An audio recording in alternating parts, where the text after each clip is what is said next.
welcome. Just want to invite you to get yourself comfortable. You know, you maybe have been working all day, doing things, whatever it might be, and life has just been happening, especially on a Monday. So, the invitation for you here as we sit together and join in the space to pull some cards and get a bit of guidance. As promised, I have this lovely book here today. We're gonna maybe do some bibliomancy, meaning we'll like kind of look for messages in the book, this intuitively. But wherever you're coming from, whatever you're coming from, I just want to invite you to allow this incense and this element of air to bring a bit of stillness and calm to the mind, okay? Because we can have hectic minds very often.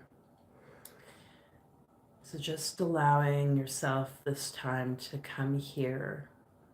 If you have to have your eyes closed to do so, and just take a few deep breaths, centering yourself. And trusting that there's a reason you're here today. And thanking your heart, thanking your soul for bringing you here.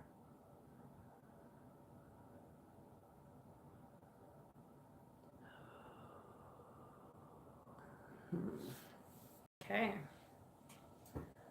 So, if you know the drill, because maybe you've been here before, you're returning to the channel, you can let me know in the comments if you would like a card pulled. Hi, Jay. I'll pull cards now. If you want a card, you let me know. You're the first here, it looks like, or at least the first to make a message. And I should open this on my computer maybe if I can, to just see if there's other comments that come through. Make sure I stay on track of that. But if you would like a card pulled, slash messages from this book, you know, let me know.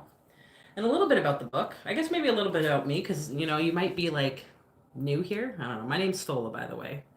I just love talking about magic, the occult, weird, spiritual things, altered states, ways to create lasting change in our life, ultimately so we can be our most true, authentic selves. So that's something that resonates with you, great. If you're like, I don't know what you're talking about, that's okay. Like, welcome anyway. The invitation for you to just have a curious, open mind. And the reason we pull cards, which you'll see shortly, is, in my opinion, not so that we can like tell the future or know the things that are going to happen, but rather so that we can align with the universal energies. So the greater mind of the universe, of God, spirit, creator, however you want to identify that, which is ultimately you, okay? And to receive the guidance, the wisdom, this teaching, so that we can then create like certain life path decisions, you know, make certain choices in our life. So that's why we do it. And sometimes we do these things. Jay, yeah, for sure, Jay, we'll get you. I'll write your name down before I forget.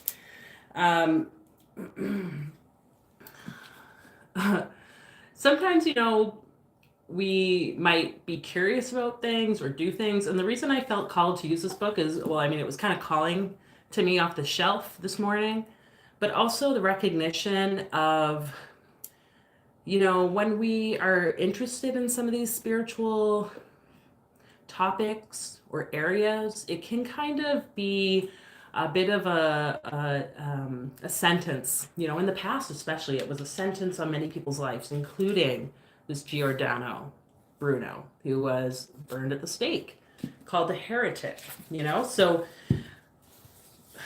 it's important that we just recognize kind of where we've come from as human history, where we are now, the freedom we have to choose the things we want to do and talk about. Hi, Dilmarad. Hello. If you'd like a card pulled, you can let me know too. But yeah, just a lot of gratitude for all those people who've come before us and the freedoms that we have now in this lifetime to decide and choose how we want our lives to go. So without further ado, let's pull some cards, shall we? But first, I'm going to open up and see, Jay, wherever you are located, what message maybe wants to come through for you. Okay. So this comes from page 97, Lampus Trigonita Staturarum, or something like that.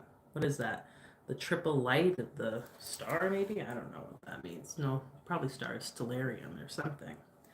But it says, like Aristotle, we should distinguish means and ends. For example, respiration is the cause of good health, which is required for the rigorous exercise which promotes strong respiration. The smith hammers iron into a billet as a means to forging the blade or plate. Sagittarius looses his arrow to hit the mark. The means and the ends. So, what's that saying? It's like, oh my gosh, you guys, me and my English and cliches and shit, I will like mess that stuff up. But that it leads from the means to the ends or whatever. You know what I mean? That statement. It's like, what is it, Jay, maybe that you are feeling the call? I guess what I want to say with that, and hopefully be able to save this. Let's put a little bookmark here. Okay, Spirit.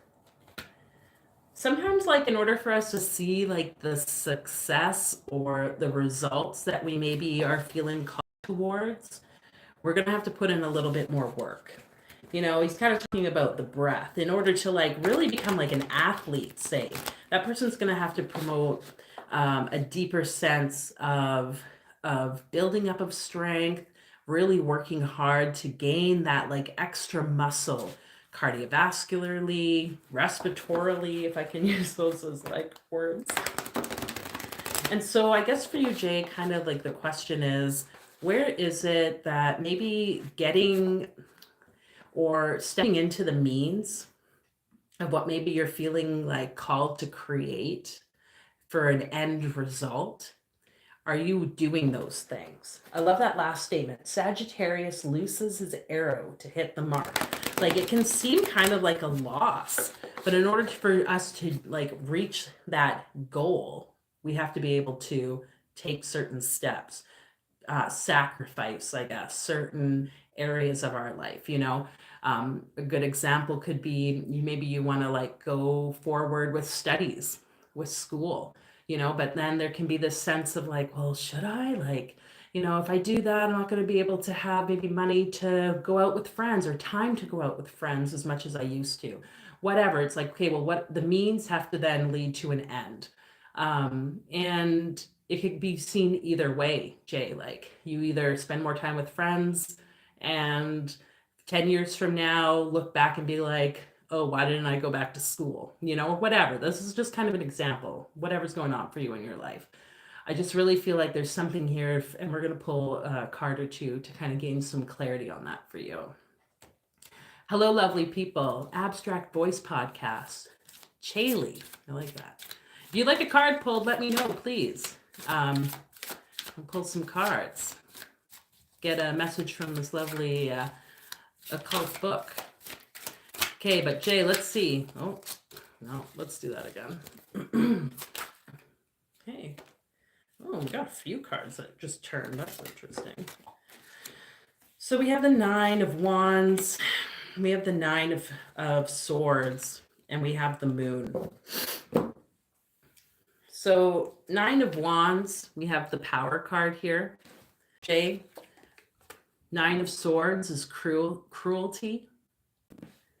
And then we have finally the Moon, which is the very depths of your subconscious mind.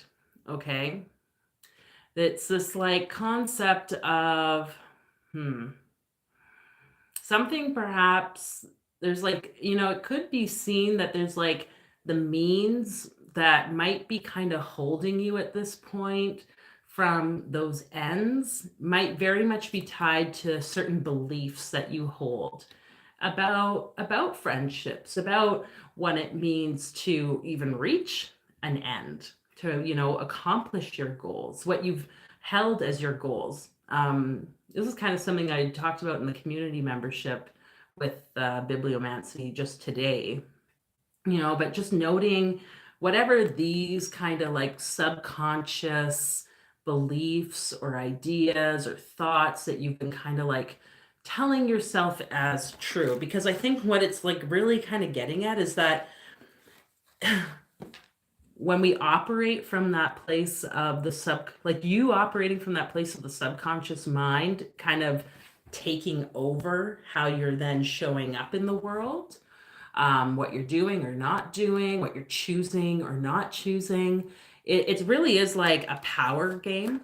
Like it's kind of like this internal power struggle that's taking place, which you maybe are then projecting outside of yourself, saying, oh, other people are creating this issue in my life, which I'm going to just tell you, anytime that stuff happens, we're seeing certain behaviors or things, it's most likely because it's internal. It's something showing up for us to then see in the external world and to create a change, okay?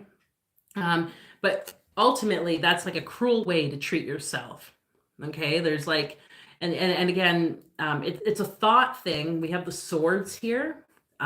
Swords tied to air, tied to this, our thoughts, our thinking process. It's like this, what's that? Oh, I'm thinking of like is it like, oh, what's that song? Oh my God, you guys. The Cruel Game or something like that. Is that the Cranberries or one of those like 90s bands?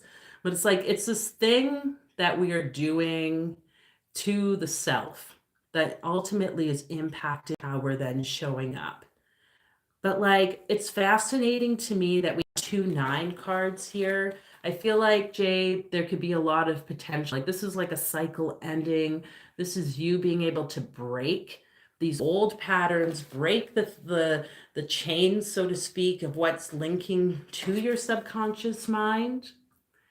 And I'm seeing for you, just because the letter Kof.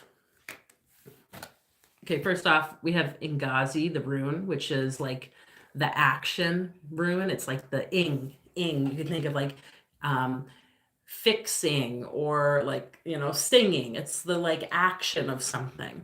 And then we have Kof, the Hebrew letter, okay, which represents the back of the head. And I literally am just seeing you like going like this. You could like do a meditation where you're like this. I actually think there's like a Kundalini yoga meditation where you interlace the back of your hands and you're like going like this, and you can lean back and kind of cradle the back of your head. I'm really seeing this. And I feel like this is going to open up the heart, open up the solar plexus, the belly, like this whole front side of your body, and support with healing this subconscious aspect that maybe has power over you, okay? That you've allowed to have power over you. Hi, JS. Yeah, okay. Abstract Voice and JS, I see you'd like cards pulled, so we will get that. I will write your names down. I'm going to pull one of these for you, Jay. Let's see. The smith hammers iron into a billet as a means to forging the blade or plate. This key, talisman. What number is this? 31. 20, 18. Okay. Just counting. Don't mind me. Okay. With this, I'm seeing that, what's that? I don't really know why I have to reference this at all, but like the Skeleton Key. You remember that movie? I don't know how old you are. Like, kind of like an eerie, like New Orleans horror vibe. I think it was in New Orleans. And the lady has that like skeleton key. She's kind of like caring for this old place. And anyways, I won't go into like spoilers about it, but like this specific key that holds all this power. And kind of what I'm seeing here, I guess, is like the key to your heart as opening both the power to love and to hate. Okay. Like everything, all the polarities exist within you. Um, don't be afraid of it, I guess. You know, we could say that without all the fear, scary stuff within even that movie, we wouldn't have the movie if it wasn't made and put into like a created form. So, whatever it might be, maybe that you, Jay, are kind of curious about, that is this like ends, the means to the ends. That's the statement. The thing that you're feeling called to create, make, seeing it as this like key to a portal of your heart, seeing it as a part of you, ultimately something that spirit wants to like birth through you. And don't let, I guess, the confusions of society or the confusions of the subconscious programming or beliefs to kind of take over your mind. And I'm going to just fortify that with the idea that we have like this crabby lobster. And, something that's been on my mind lately, I've heard multiple times, is the idea that, when a crab is in a pot with other crabs, and it starts to climb out, what happens? Apparently, I've never actually done this, which might be a neat little experiment. Poor crab, so I don't know. Is to see that the other crabs will grab that crab that's almost out and pull it down. And that's very much how people in our lives can be, unconsciously. They don't even know that they're doing it, but they want us all to stay within the same sphere. Kind of like in that Skeleton Key movie. No spoilers again, but like locking us into something. But we hold the key for our own lives. So you hold that key, Jay. Let that be the thing that guides you. Okay? Whew, I think that's all I need to say.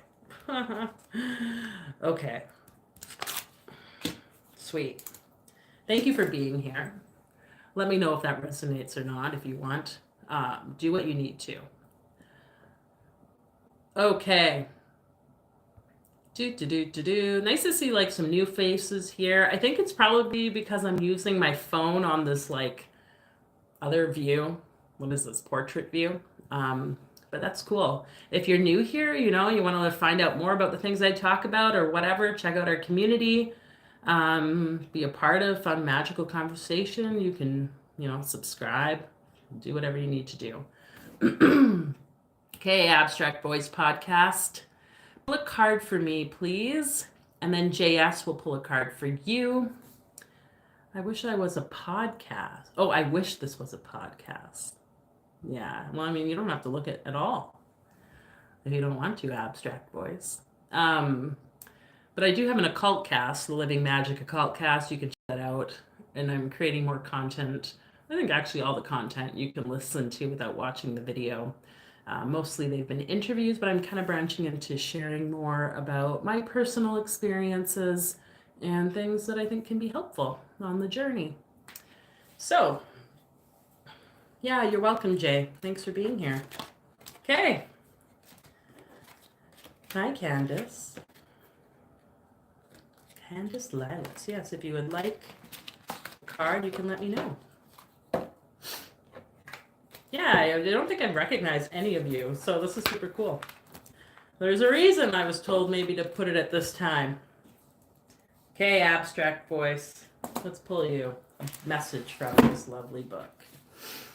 Isn't this just so beautiful? Oh, just everything about it. I wonder if he would have, like Giordano Bruno, would have actually liked this whole layout of the book. I wonder, I was thinking about that today. But let's see, what does Abstract Voice Podcast message for them?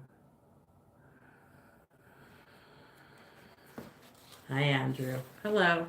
Now there's familiar faces. Nice to see you. Okay. So let's read what it says. I went from here and then I went from here, which is weird. So let me start from here first and then maybe continue in this like weird progression. This is page 335 and then page 334. Abstract Voice. For those of us who look more deeply into the matter, do not identify what permeates the substance in seminal form and feeds the flame with the flame itself. Rather, we say fire in the true sense is the inner source of ignition, which lights the flame and so causes the emission of light. The flame stands as long as the candle provides its needs. The wax, tallow, or oil is vaporized and ignites, and it is consumed. And as it is consumed, it draws like a fountain overflowing. We must then remind ourselves that the flame that appears so constant and unchanging is constantly renewed, never the same for more than the briefest moment, as it converted the igneous vapor into itself. And then over here it says, they also say a wax candle made in a certain way, rolled in papyrus, bearing a text, will produce a humor that will convey the message to one who sleeps.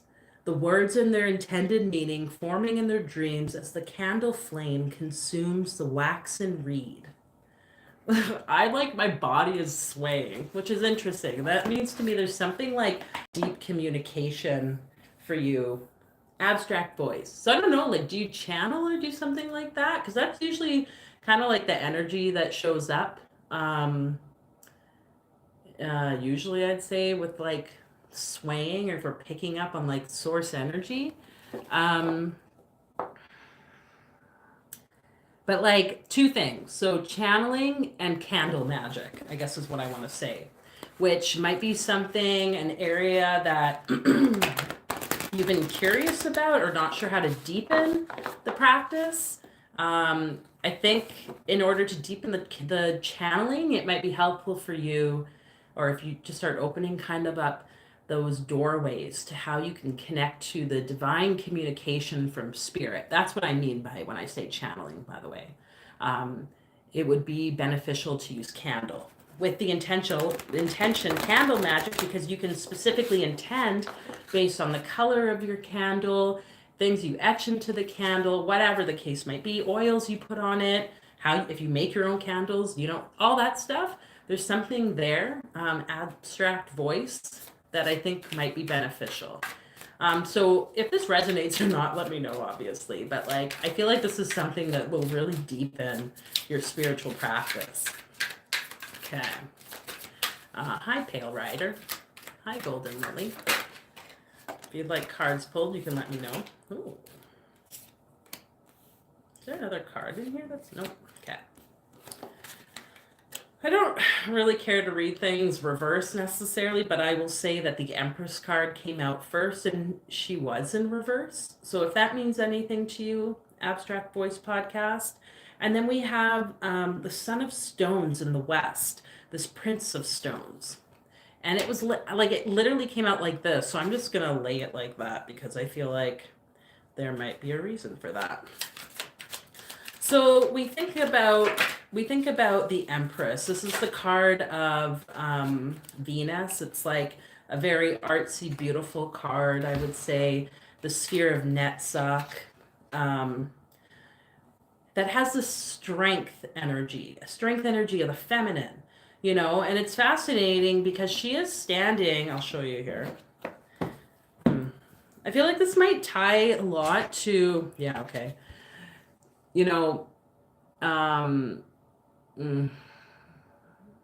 She's standing on like a crescent moon. If you can see here, there's this portal in the back opening the doorway to the great beyond. She seems very magical. She's got the snake wrapped around her arm, the snake of wisdom. So we got a tie here to, very much in my mind, the High Priestess card, because she's standing on the crescent moon, which is the moon is the path of the High Priestess card, which is the woman who sits in front of the veil and is basically that channeling, seer, divinating energy of the feminine. But it's like, I feel like this is you, like emerging from spirit. That's where you came from, and you have this deep connection, an ability to rule with this energy, right? To be in this place of power with this energy. And yet it's so much been damned, like Giordano Bruno. These energies of the past. I mean, I've talked about this before. Many, I think, of you have this similar energy of like past life experiences that were very negative, harmful. Thus, maybe why for many people, they don't want to share these gifts. And I think a lot of it has to do with the energy of the harmful masculine, but the harmful masculine, I want to say to me, this laying on its side and the fact that it's like the prince energy it's not the fully developed, healthy masculine energy. So the feminine has the same, there's unhealthy feminine ways about us, toxic ways about feminine energy.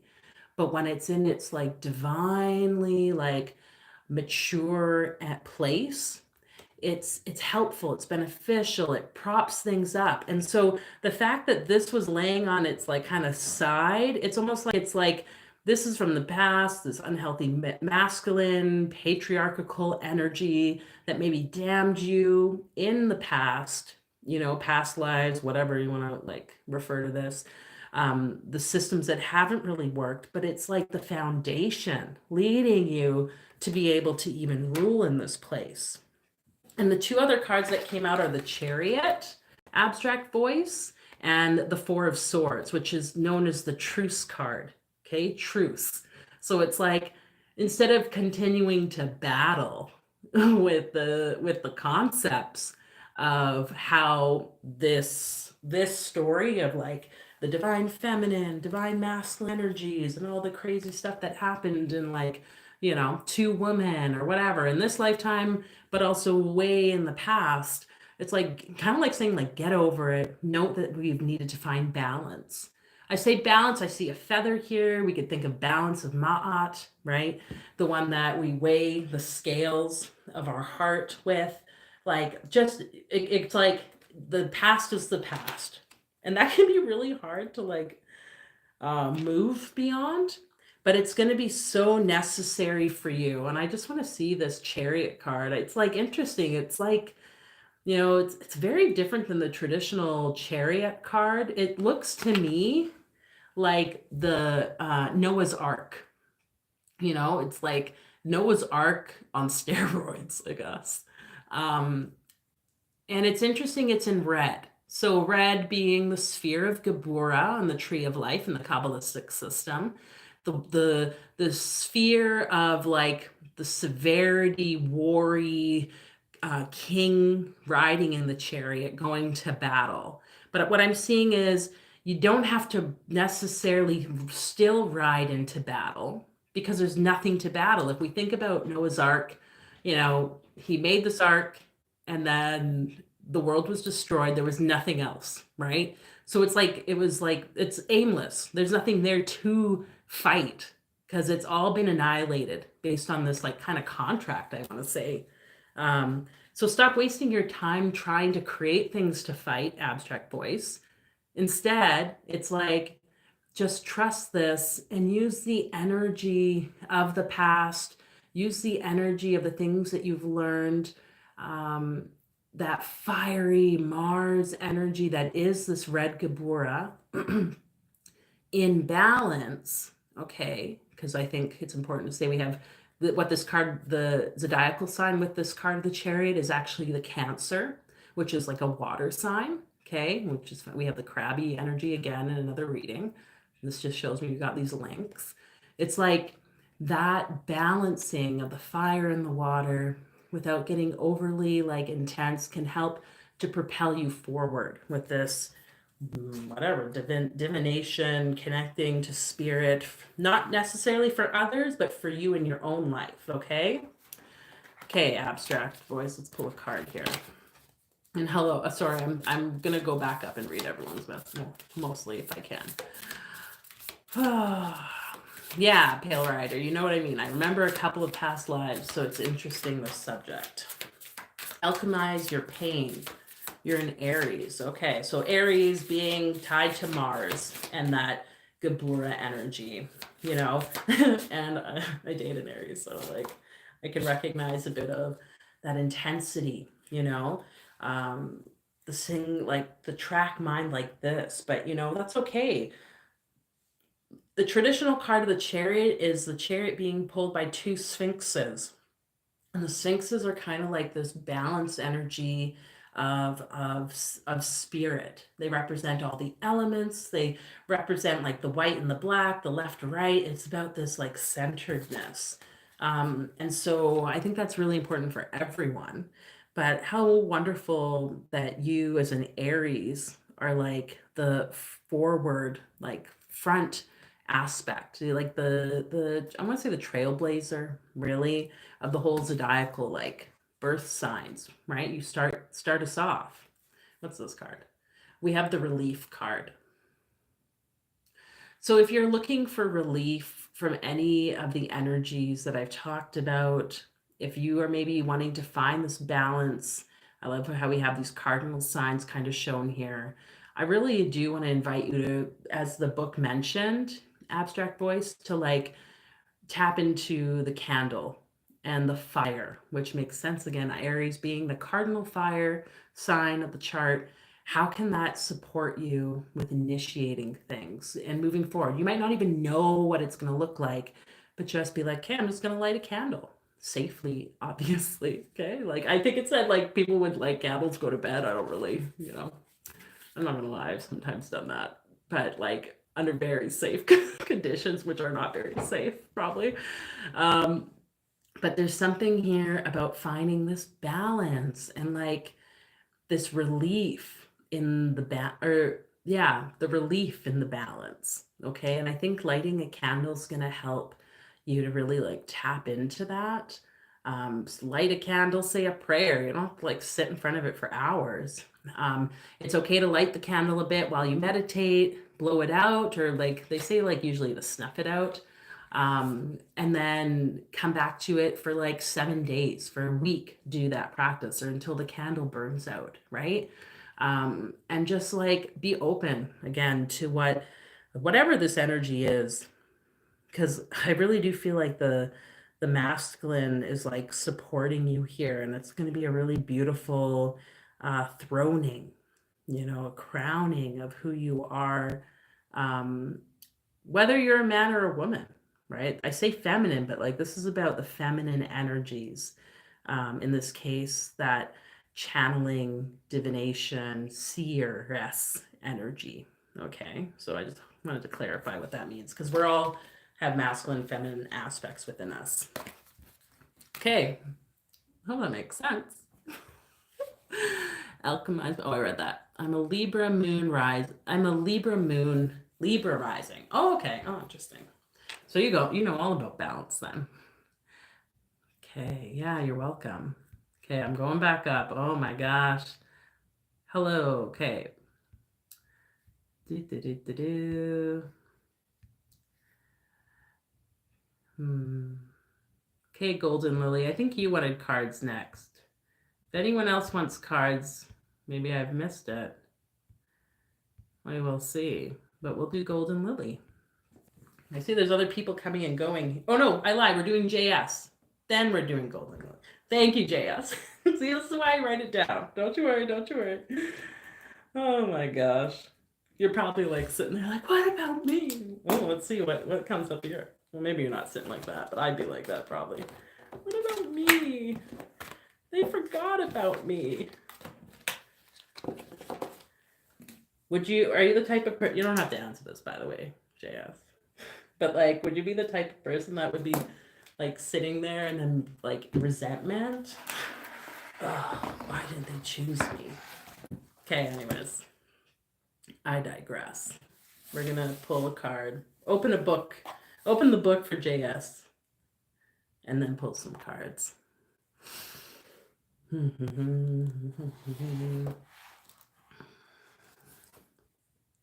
Okay.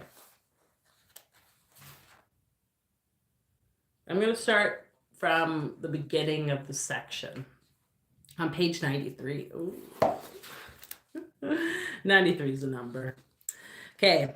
And all the gods attended their wedding, because the higher acts on the lower substrate to bring forth all, as the center holds the circumference, and how, as many believe, the earth at the center of the universe draws the influence of all the stars around and above. The center of things, then, is the point where all lines of influence meet and unite. Act as one. The points, the stars converge. To be sure, outside the center, there are points where lines of influence flow together. but never with such totality. Thus the ancients saw the very center of the earth as the treasury of all riches, the palace of Pluto. The center of things, then, is the point where all lines of influence meet and unite, act as one, the point the stars converge. I like that. And then there's something about Pluto, so we're going to see what that pulls up for you. Oh, thanks, Abstract Voice. I appreciate your little tip. Obviously, yeah, you guys, if you ever feel like sharing, gifting, donating, feel free to do so. I'm always open to receiving. Helps encourage me to continue with this. And yeah, supports me in having the ability to spend time doing this because, I still have to pay bills too. I haven't figured out how to not do that just yet, but maybe one day. Okay, JS.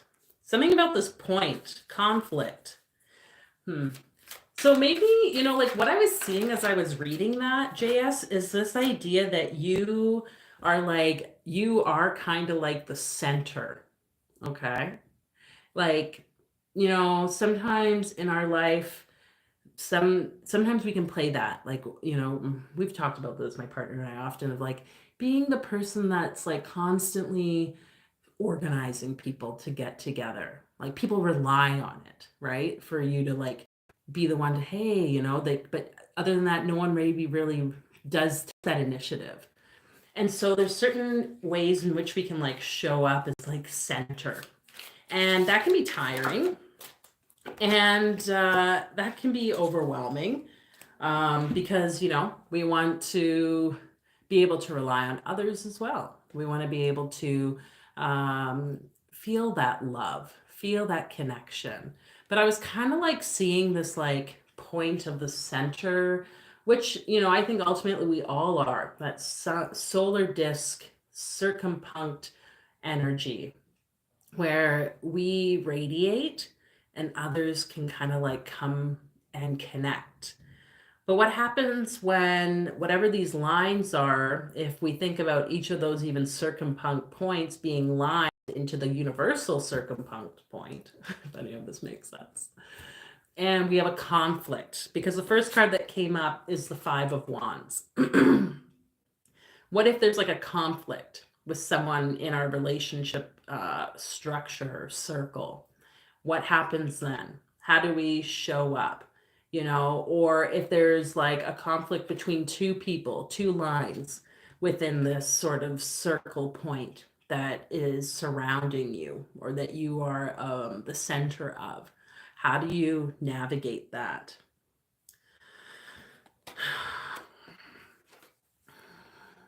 I guess what it's you can't. You can't make anything happen the way you think it needs to happen. We have the Eight of Cups here, and the describing word of that card is failure. So just want to say right now, don't let the topsy-turvy energy of all the people, your own internal world, be shook up by whatever this conflict is around you, because it's inevitable. And I feel there's a lot of force when I see these wands, these spears being shot, and the kind of flames upon their heads. I really feel it's very but the reason it's happening, maybe it's worth considering. We have the alchemy card. Okay. We have this energy of change. We have this energy of something new birthing, new possibilities in friendships and relationships, not just for you, but for those people that are involved. Okay. I'm sure you've had it before where things kind of just fall apart. And it's interesting because the alchemy card, the Hebrew letter associated with it is samek, which means prop. So I really see you as this it's kind of all just been falling on you, which is tiring. That's tiring. I'm just going to grab this book again.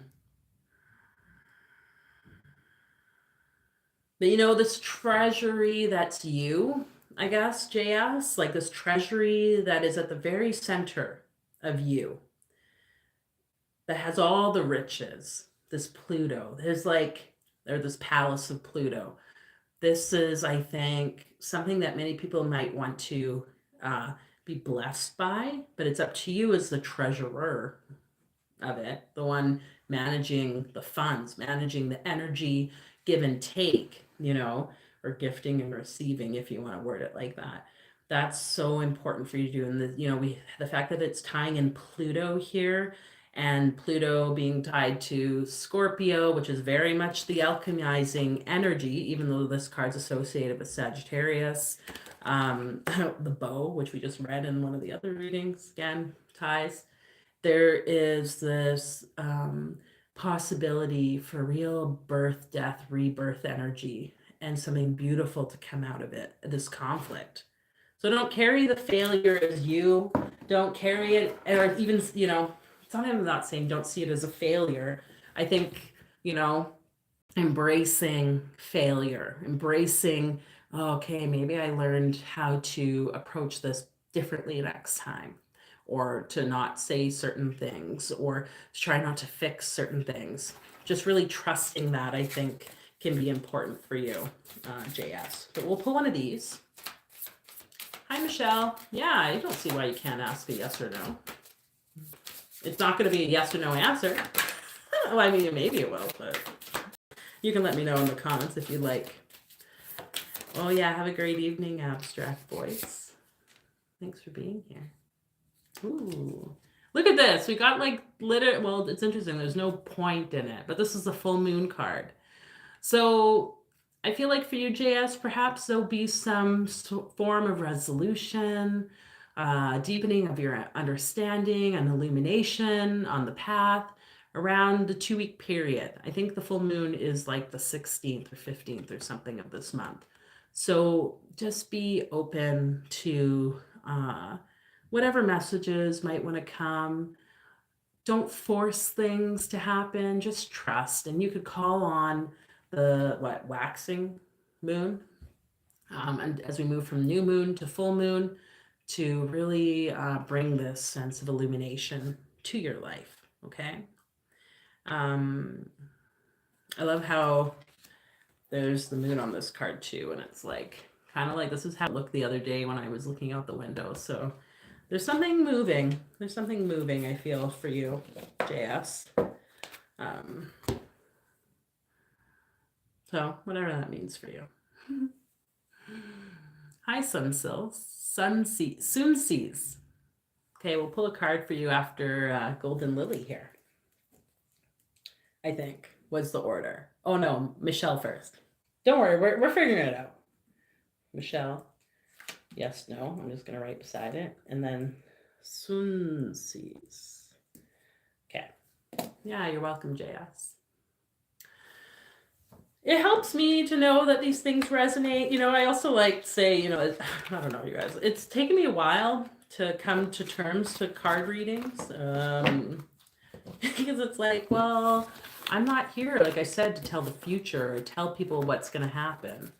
I'm not here to give you the promised land messages. Like usually it's the opposite of that. And I feel like the times when we don't like a card reading is when it hits a string in us that we don't want to hear. And I can say that from personal experience. It's like, no, I have to go see another card reader because that's not the case. That can't be true. But it's like, why is there some resistance to it, right? So I feel like it's taken me a while. Andrew, who's been here for quite a while. I think Golden Lily, you too have been here on and off, if I'm not mistaken. It's like, I've kind of gone through doing these card readings and what it looks like. But I was just really feeling like, maybe this is a method for a personal development. I need to just embrace how I go about doing it, So we're here, going to share the messages and take or leave what you will. Do what you will with this.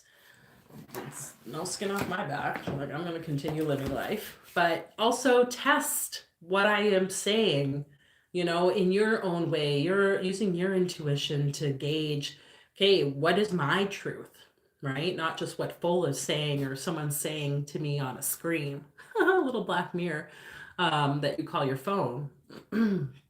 It's like really tapping into what your truth is and discriminating and testing the things. Okay. So I just wanted to speak to that before we get into Golden Lilies reading. And I'm going to just scroll up. Michelle, there are mutual feelings between. Okay, we'll come to your thing. Order of the Divine Cosmic Mother. Ooh, I like that. Hello. Yeah, exactly. And you know what? I like that. I read myself and not liked the message.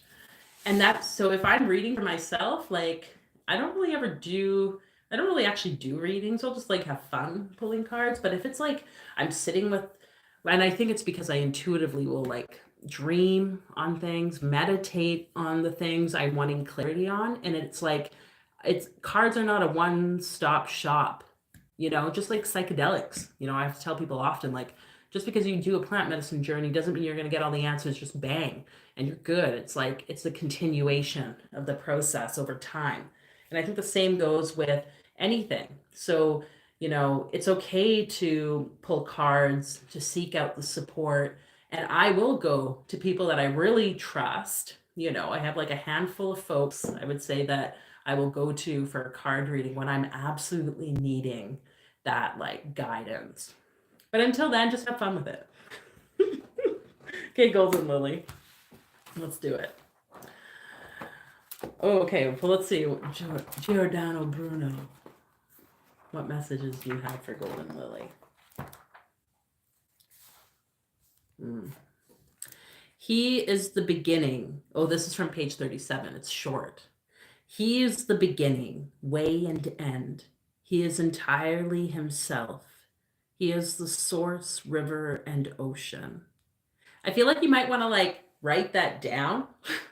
I feel like it's supposed to be like an affirmation for you, Golden Lily. He is the beginning, or you could say, I am the beginning, way and end. I am entirely myself. I am the source, river, and ocean. Or if you want to say it like a prayer, like you would read in like Psalms or Proverbs. He is the beginning, way, and end.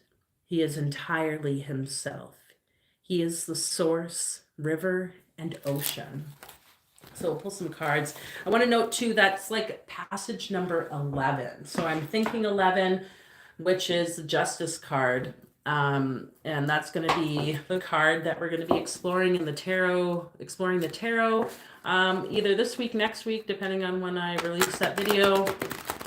That might be worth checking out some of the energies of that card. So 11, the concept of Lamed, the Hebrew letter, which is the only letter that reaches above the line when you write it. Every other letter is like, only goes to the top of the like line paper. Excuse me. Lamed's the one that reaches up above it and then it comes down. So it's like connecting to that source energy. I feel like this affirmation will be a form of prayer for you, Golden Lily, especially if you've been feeling disconnected, which I think many of us maybe have been. I know I was like going through like a pretty dark time the last little bit where I was really feeling like, I was just feeling disconnected, and I was like, oh, what's my spirituality? Like the things I was drawn to before, I'm not really feeling drawn to as much. And so, yeah. Okay, well, we got a few cards here. I'm just going to let them be what they want to be. So the first card that came out with it underneath it was, we had the Hangman. Okay, Golden Lily. Underneath it, very like tightly like this, was Ra, which is like the sun god, the source god. Father of swords in the south, king of swords.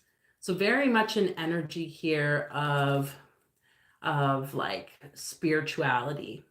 But what does the spirituality mean? Is it all the rituals and all the things that we do? Is it like how we present or dress ourselves? Like those are, I think, aspects of spirituality, but they aren't actually what spirituality is. And I think you're being called here to really define what that means. I love how that quote in the book has come out, because you have mem, the Hebrew letter here for the hangman, and that is water. We have the source, the sun. Okay. We have all this energy of like creative potential that's showing up here. This hangman energy is very much the sphere of like Odin, who is also like the all father god, right? But it's like maybe there's been a bit of a disconnect for you around religion, around spirituality, because of something tied to this masculine perspective of like religion or society. But it all happens for a reason. Odin gave his own eye, hung himself from or like Yggdrasil, the world tree, so that he could gain that wisdom and deepening of understanding. And sometimes that sacrifice, that what seems like a stepping into darkness, into retreat from spiritual practice, can actually be exactly what's needed to build a new covenant. And I say covenant because I see the rainbow behind the hangman. There's like a new thing birthing. We have a couple other cards here. We have this, what is this? The Prince of Cups, Son of Cups in the North, which is Parzival. I can't speak a whole lot about the King Arthurian like tales, but what I understand, Parzival has a very important energy as a knight who is going to find the Holy Grail. So seeing what you're going through is this journey yourself to find the Holy Grail. It's a spiritual journey. It's not about a cup treasure. It's about the experience of the movement through life, the hero's journey to come to a deeper attainment of understanding of this cup, this Holy Grail, the sangreal, the blood, right? That's the source as well, we could say. You have the Four of Cups, which is mixed happiness. And you also have the Four of Swords, which is the Truce card coming out again. I guess it just wanted to show up, linking us to all the other readings. I don't really feel like this is necessarily supposed to be in it, but whatever you will of that. You have 2 4 cards, okay, equaling 8, but 4 also being tied to the sphere of Chesed, which is like a mercy energy. Perhaps you're being called, with this mixed happiness, with any type of inner upheaval that maybe you're going through, or upheaval with this like kind of like all father religious kind of energy, to just really bring balance and like have self-forgiveness and forgiveness for whomever, whatever scenario that you might be finding yourself in. Okay, this mixed happiness. It feels like very much the energy of like a confusion. It's just like kind of like apathy. It's like, oh yeah, like that's cool. Like I keep seeing 111 or 1111, like I don't know, when you're in like a spiritual kind of crisis scenario, sometimes that can become like, oh yeah, okay, here we go again. Like, there's another synchronicity. Yay, right? So it's like whatever that might be. This is the beginning of a new formation, a new kind of reality for you.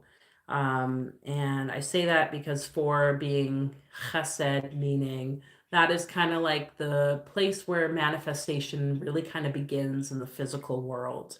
Okay, it's like it is kind of like a beginning of a journey, so to speak, in the physical.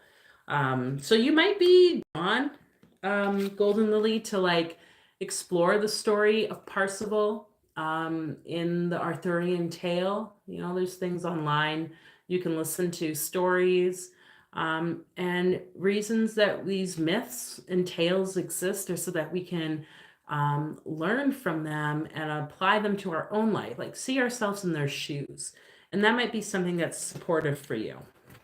Okay, I'm gonna pull one of these, Golden Lily. feel like you'll find some balance and peace with that. That's probably why that Four of Swords is there in the center. Just had to pop itself. And it's interesting because it kind of looks like it's actually like these swords in front of a big tree, like the trunk of a tree. That's what I'm seeing. I'd have to read the description of the book.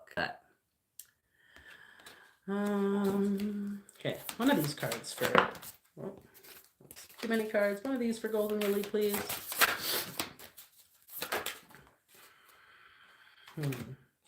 We have Stormy, number 21. So if things have been feeling stormy, if they've been feeling uncertain, this is part of the spiritual path. I say that, I see the purple, and I'm just thinking like high spirituality. It's all happening for a reason, so that you can learn about yourselves. You know, and I just see Parcel's eyes, like the intensity of his eyes as he's looking into this cup. Is it being held by his hands? Doesn't look like it. It almost looks like these shadowy hands, right? Maybe these shadowy hands of spirit, like this darkness, holding it up for him, and he's gazing into it. Does he drink? Dare he drink from it? Or should he run? You know? And I think sometimes with the storm, it's like Jesus on the boat when he falls asleep and the storm comes, and then the disciples are like freaking out. Everyone on the boat's freaking out, like, oh my gosh. And then Jesus kind of like wakes up, like, oh guys, like, why are you freaking out? And he like calms the storm instantly. I think there's something here about that prayer, that statement. He is the beginning, way, and end. He is entirely himself. He is the source, river, and ocean. That like repetitive mantra, I think, can really help tap into the peace and ease, this truce and balance of any of this energy you're feeling. Okay, Golden Lily. I think that's all I have to say about that. I like how I have all these cards. I have the runes here. I've just been like using 2 decks. It's fun. You know what I mean? Okay. Anyways, that was fun. Okay, Michelle Sunsis. I hope I'm saying that correctly. We'll get on with some of your guys' readings now. Oh, and the Order of Divine Cosmic Mother. Order. Divine. Cosmic. Okay. Thanks, Pale Rider. I hope I can be as genuine as I can be. Try. I don't know. Is that a try? Maybe I need to just try less, and then we'll be okay. Okay. Ooh, but I'm going to do a shameless plug. Shameless? Shameful? Selfless plug? I finally got a copy of my book, The 72 Names of God. This is the hard copy, hardcover. Which I think if you're in the States, it's going to be like way easier to get a copy of the hard copy. That's a lot of copies. Otherwise, the paper copy works. I just really wanted to like be able to open it, hold it, like see each of the names. And if you aren't aware, this is a book, practical kind of like magical grimoire on the 72 names of God. So in the Kabbalistic system, there are these 72 names, and these names are all tied to a bunch of different magical correspondences, like zodiacal signs, like Gemini, Scorpio, etc. And it's linked to ways in which we can tap into spirit. And so this book just like kind of outlines how you do that, what some of the insights or intentions are for each of the names. And it gives you these lovely little magical talismans so that you can do the work. But yeah, working with the 72 names, connecting to this energy of spirit in this way has just really deepened my spiritual path. I guess welcomed me to some things around the mysteries, I would say, as this work does with anyone, Same as with Giordano Bruno. He was tapped into this energy of something. And so, yeah, I just want to invite you, if you'd like to check it out. The description is beneath in the description, or the link is in the description. You can get your copy and, yeah, have fun tapping into that Kabbalistic energy. But let's move forward now. Michelle, I think you had a specific question, did you not? Let's see if I can just go back up there. There are mutual feelings between me and Tommy, but he's not ready for a relationship. Should I start dating other guys? I mean, so if there's anything you know about me, which you might not know, which maybe I should just do the reading. But girl, I assume, Michelle, you gotta do whatever you fucking want. Like, why would you wait for someone? Especially if they have mutual feelings but not willing to move into the path of desire, the path of love or connection, intimacy that perhaps you are looking for. Unfortunately, we're going to meet people along the way that can't really meet us at the same level. But when you meet the person that is at your level, like, you're going to know. That's all I can say. So let's find a statement for you. Michelle, Michelle, Michelle, Michelle, Michelle. Okay, page 97, Michelle. The first thing to note is we can place Sagittarius in two positions. He can come at the end, as we have put him here, or he can come first among causes, which is to say there is a sense in which the end and beginning touch. It is intention of the act. It is the intention of the act, its fulfillment, its first and conditional cause.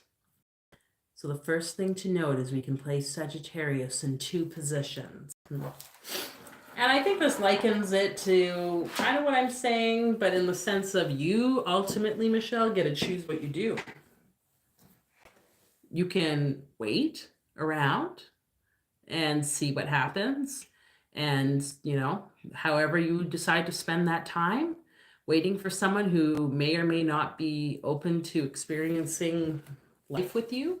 Or you can, put that to the side and trust that, maybe there's some reason you're being led. Because, like I've said many times before, rejection is God's protection. And I feel like maybe you're kind of wording it in a way, you can correct me if I'm wrong. This is just what I'm picking up. It's like, like we can say things about experiences with people to make ourselves feel better about the rejection or the pain or suffering or, yeah. Does that make sense? If that's happening here and, but it was it ended maybe more negatively, it's I just really want you to be honest with yourself. But we'll pull some cards. Let's see. Sort of. This is not really that sort of. I really, if you're new here, even some of the people who've been here for a while, might not have, you might not know that my past experience, say with the whole twin flame journey, was a huge part of my sharing before on this channel, way many years back, on my social media elsewhere. I would talk about it.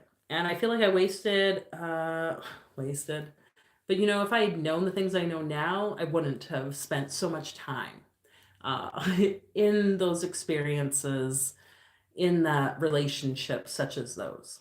But this is just what happens. We experience things so that we can develop and learn. So whatever happens, it's your choice. But I can tell you right now, yeah. Once you really know what it is that you want, which might be what you need to get clarity on, Michelle, is what is it in a partner that you're hoping for? How do you want them to show up? Do you want them to be there for you? How do you want them to kind of look, or what are things that turn you on? Things like that. And write these things down in your journal, create a vision board about it, whatever lights you up, and really just get serious about that. And this can be applied to any area in your life, Michelle, is what is it you want, and don't settle for less. Okay. And if love and a thing is maybe what you're feeling now, and maybe the cards are going to show us this, maybe there's things around love and relationship that need to be kind of cleared.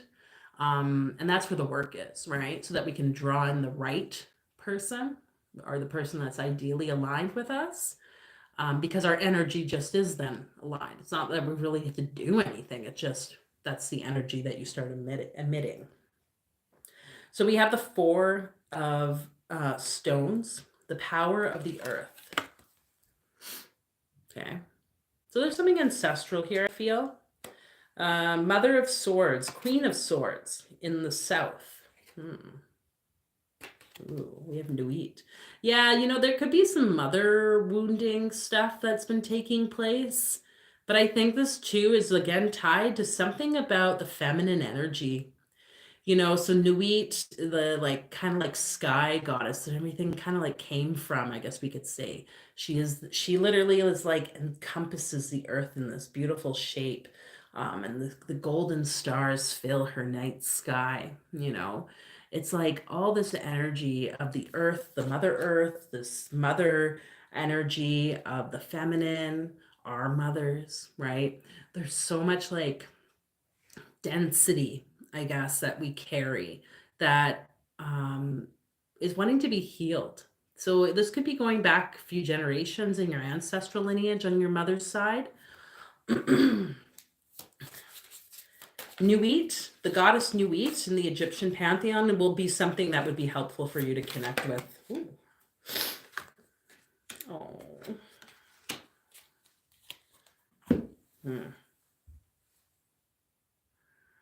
Wow. I don't know. This is like so beautiful to me. This is so, because like what I'm seeing, like this is fucking you, Michelle. Like this, the rose, the Magdalene rose, that sacred rose, the divine feminine energy is you. Okay.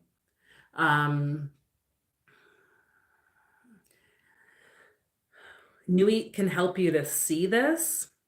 She will like kind of awaken this rose within you. I see it too, awakening the rose at the 3 points in her body, the throat, like I'd say the womb, the feet, the earth, like the grounded energy. So your divine connection, the energy in your womb space, which is the highly feminine intuitive energy, and also the earth, okay? But like something about this rose, you have the Aeon card, which is often judgment, and you have the card of the sun, Bresh, this literally the sun, and the potentiality of everything there. Okay. Ooh, we got even Perthrow here, the ruin, which represents the womb. So it's like there's something here ancestrally within your mother, like sexual traumas, things like this. I just shared in the Cult Cast episode the other week about my personal experience with things like that and healing sexual trauma, whatever that looks like, womb trauma, because I think that can happen in so many different ways. There's something here really beautiful that wants to birth that's gonna like make you the most like shining, radiant version of the feminine that you already are. It's just gonna like you're gonna see it, and it's gonna be like visible, like a rose.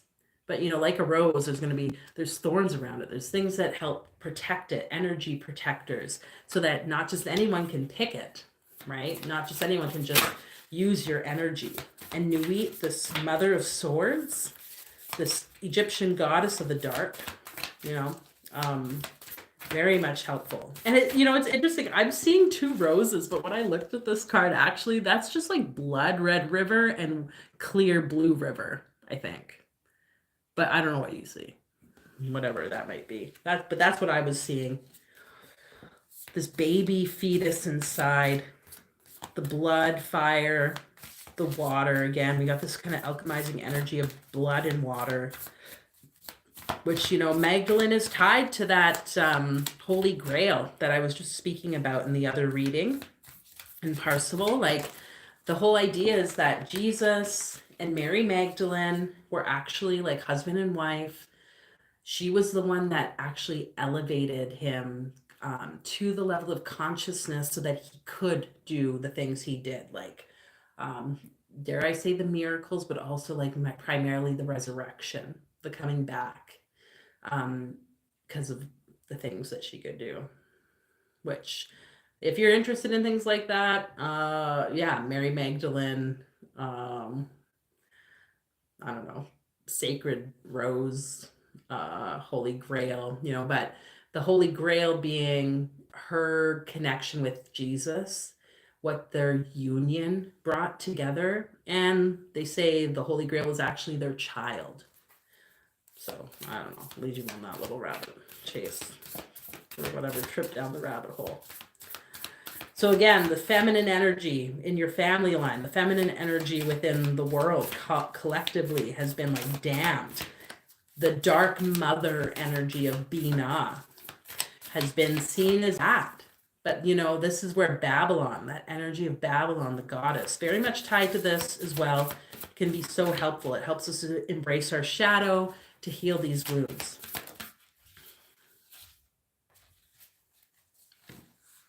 And it might mean that you seem harsh.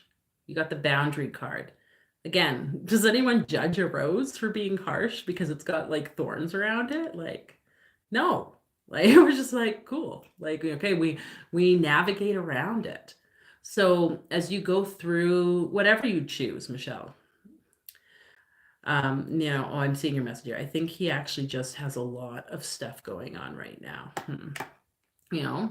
Yeah, like it sounds like he's probably not in a place to really be in relationship, so, the gratitude for what he is, I guess. But in the meantime, as you go through, if you decide, okay, I am ready, I want to open up to relationship, I've done the healing, I've like explored myself, or at least I'm willing to learn and have fun and not make don't overly attach to the people.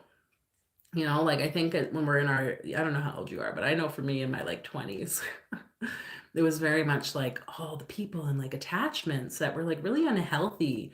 And like, I think that's something just to, if I could go back and just tell myself, just have fun and just trust the process, like everything's going to be okay. And in that process, I'm going to learn about my boundaries and say no to the things, because I know I have this jaguar, which is another mother energy, really, the magical, like forest mother, I want to say, that can like guide me to protect myself. That I think is super important. So yeah, I feel like that's it. Connect with Nui, whatever. She'll tell you what you need to know. But yeah, I hope that kind of answers in your yes or no question. I told you it would probably not be yes or no. But I thank you for being there, or being here.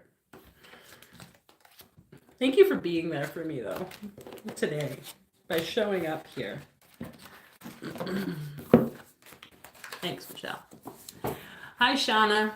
If John, I would absolutely love a card. Ooh, okay. Yeah, what time is it? Oh, we've been going at this for a while. I think we could probably get you three folks in. Shauna Gallagher. Maybe that's something. Thanks for saying that, Shauna. I guess I was just thinking, oh my gosh, like before I kind of like stopped doing these readings, like there were way more people showing up to like want them. And I like what you're saying. It's like, I guess I just have to like kind of pick who's getting a reading, because I can't possibly do everyone, especially as numbers grow. But yeah, there's two people in front of you, Shauna, and then we will get to you. And hi, cat lover. If you like a card pulled, you can let me know. Sunsis. Let's see. I'll find a thing in this book.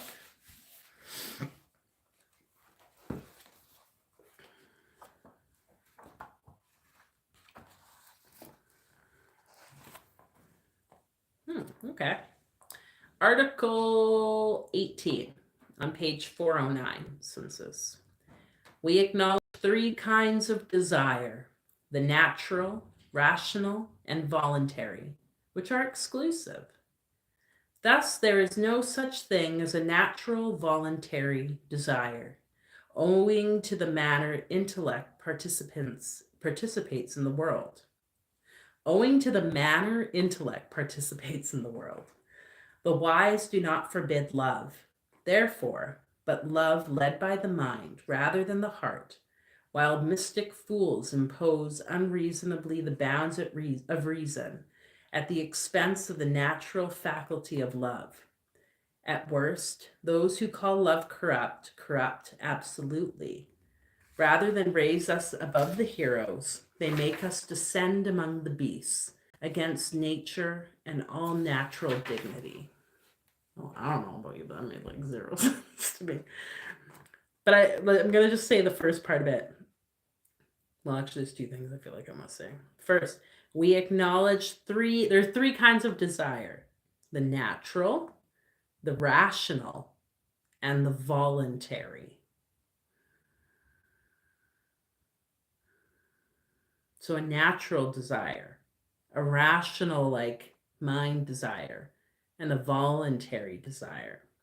And then it goes on to say, the wise do not forbid love, therefore, but love led by the mind rather than the heart, while mystic fools impose unreasonably the bounds of reason at the expense of the natural faculty of love. I don't even know. I thought by reading it again it would make sense. That's okay. Words are just vibration. Just let it be what it needs to be. Let's see what the cards say, and then we'll be able to maybe make sense of some of that. But, I did post another statement in the community membership, I think I'd said, but I didn't really talk about what it was, but it was talking a bit about desire and what the desire is and how we have to have an emotion behind the desire. We can think about the things, but we need like an emotion to really drive the thing home. I think, when we think about it, and if we think about the tree of life, they say like that natural, like the kind of like lower aspect of man, this like, is this like natural way of being. It's kind of like our animalistic energy. Ooh, that's interesting. A lot of the same cards have come through. Interesting. That's different. Okay. But I like how we've like just slowly progressed into more cards, by the way. This is what happens. Fuck, guys. Where is it going? This emotionality, though. Okay. But anyways, I don't know if you know who this is. Sunsis? Radha, it says. Daughter of Wands in the East, the Princess of Wands. Looks like a Hindu goddess. Might have to look it up. But it's interesting we're talking about like will, I guess, and the desires, because the very first card that came out was the Star. Well, actually, the first two cards that came out was Failure, number 8, and Power. So I feel like the Failure came kind of on the left. This came out before. 8 of Cups, sorry. Failure. And then the 9 of Wands, Power. I kind of want to say that like what's happening here with the Star being at the top is this concept of what are the things that you want. If you wish upon a star, which we're in this Aquarius energy right now, very potent time. It's like when you wish upon a star, what is it that's drawing your heart? Is it like a natural desire? Is it something you're choosing? I guess that we could say that's the voluntary, or is it like a rational mind thing? Like however that might be that it shows up for you. And I feel like for you, it could be that maybe in the past there's been this failure energy where you felt like sometimes you got the things you wanted and sometimes you didn't. Maybe sometimes you got the wishes fulfilled and a lot of the times you didn't. But like, I want to say that that's kind of like just part of like magic and life creation. We're going to fail no matter what, right? It's inevitable. So instead of getting like stuck in the, oh, I guess I'm just not good at this, see it as like a power of the direction in which you're moving towards. Like, because Wands, it's this fire energy, and it really is the progression or the action moving us towards something. And when you can draw even the failures, because in this image of the cups, 4 cups are facing upright and 4 cups are facing down. So it's like balance. Like 4 times you're gonna, 4 out of 8 times you're going to like not get what you want. 4 out of 8 times you will get what you want. Does that make sense? So, and I think that's like that's a high proportion actually, because don't, I think like entrepreneurs would say like you fail like 95%, 98% of the time. So if you think about that, like it's okay. See then what are the things you can draw forth that are in power, that will add to your ability to see. And that's where gratitude comes in. Like, oh, I'm so grateful I got to like notice when I had this desire or thing I was visualizing towards, that I started seeing more synchronicities in my day to day. Or, I noticed that I started meditating more, whatever that might be. I'm going to just look up Radha and just see a bit about her. Her traits, manifestations, and oh, that doesn't make any sense what I'm reading. Oh my God. She's the divine love. Oh. I mean, I gotta click links. The divine love and devotion of the beloved companion of Krishna. I did not know that. Okay, cool. So interesting, the quote talking about love, right? Worshipped as the incarnation of the goddess Lakshmi, who's about like abundance and stuff, is my understanding.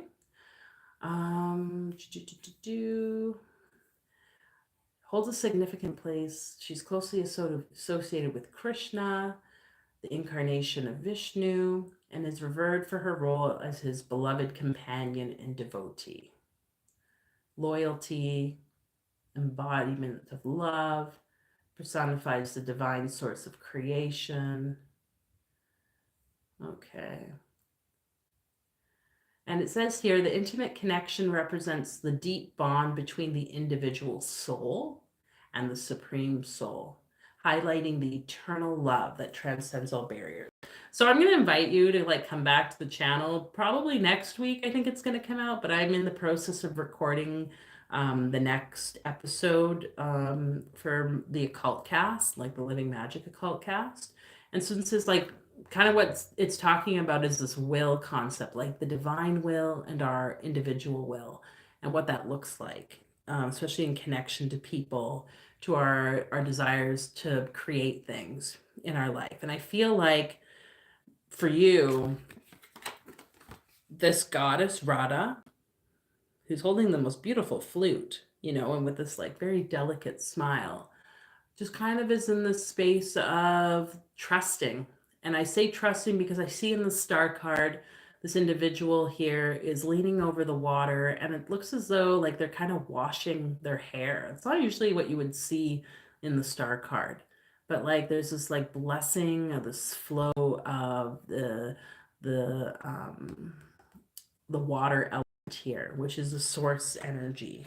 You could say that that is all that there is, because I would, at least, with love being the mother of Mem, of that water concept, with Bina, the great mother. If that makes any sense. Oh my God, I'm rambling now. Sorry, I gotta read what you're saying. It makes sense for what I've been going through in the last few years. Okay, we're gonna put one of these. Yeah, you might want to connect with this Radha energy. I really don't know much about her. I like doesn't really even seem like there's anything there, honestly, online. But maybe meditating or a prayer or something, if that's something you feel comfortable with. Having her image too, like I often tell people, like, and maybe Michelle's still here. She'll hear this. Before I like came to know my partner, I like was going through like, I'm saying this because of the love aspect that was written in the book. But it could be applied to anything, okay? Anything we want to create or manifest in life. And I felt like I had an unhealthy perspective of like men. Like I felt like I'd been choosing like not good men. And so what I ended up doing is I like somehow got this little figurine. It was like a little wax figurine that a friend of mine was making these candles. And it was in like the shape of a man, like those like Roman-esque kind of like, the chiseled abs and like no head, no arms or legs. It was just like the nude body of this like figure of a man. And I brought that into my house, and I swear, like, it was that energy. It was because I didn't have anything of the masculine in my home. And it's not like I'm like, oh yeah, I want a chiseled bodied man. Like, that's not what I was intending. But it's like as soon as I brought that into my home, that's when the energy started to shift. So the reason I'm saying that is I feel like for you, Sunsis, is maybe there's something about this energy of Radha that you could bring into your home, something that represents her, even if it's an image of her. Like if it were me, I would have this card and I would like meditate on it, but you could probably find images online of her and just like print it out or put it on your phone, bring it into your space is what I'm saying. Let it like really like the energy of it wash over you. So if you're wanting to manifest a healthy relationship, it could be representations of healthy relationships.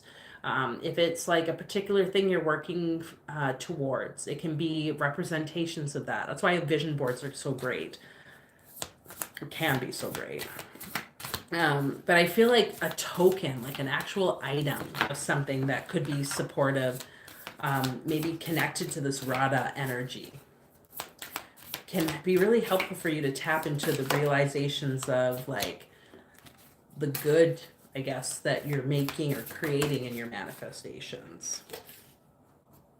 And so maybe we have the card Healer here. What I think this is the Eye of Horus, but like raw, whatever. Ties. I feel like, if this is something that you're maybe wanting to create, Sunsis, it might be worth, if you identify as a healer, you're curious about healing work or what this could look like, bringing it into a reality, maybe is part of your manifestation. Like, don't give up. I think too, we are all healers in some capacity. We're all here to evolve ourselves so that we can then evolve the world. And sometimes we might need to see a healer, see someone about healing work is what I mean. Because they're not healing you. They're just being a mirror for you in some capacity or kind of like shedding light on certain areas. And that can really help too with clearing whatever might be kind of blocking what's showing up. Not saying like they're going to make the manifestations happen, because I don't really think that's true. If anyone says they can do that, like, I don't know, be aware, right? Obviously. But there's something here for you. Maybe it's another part of the symbolism and just meditating on this symbol. For healing, so you can start to clear and see both the good and the bad in your manifesting, the wins and the losses in your manifesting. Okay. But yeah, Radha, I think, will be really beneficial. Whatever she might have to say, I might have to like sit with that too. Okay. Oh yeah, it'd be great. Yeah, check it out. It'll be like a recording you can listen to. You're touching on so many topics that I've been reflecting about. Well, yeah, this is it. This is it. We're being that mirror again. Yeah, I don't know, man, that Radha energy. And, we're in the sign of Aquarius and we're collectively all connected, even if we only meet once. Like, everything is just a reflection. So amazing. Okay, you're welcome, Sunsis. Okay. Let's move on. Order of Divine Cosmic Mother. Of the Divine Cosmic Mother, and then Shauna, I believe it was. And then I think I'm going to call it quits, because we have been here for a little while. But I want to thank you all for being here. It's been fun. See, this is also, I come on this and then I'm like, oh, let's do more. If you're ever wanting to like go in more depth about readings or, one-on-one coaching, things like that, you can reach out to me too. There's links in the description below. But I do work with people one-on-one, support you in magically creating, and alchemizing your shit into gold. My mother. So yeah, if that interests you and you're curious, I invite you to like book a session with me.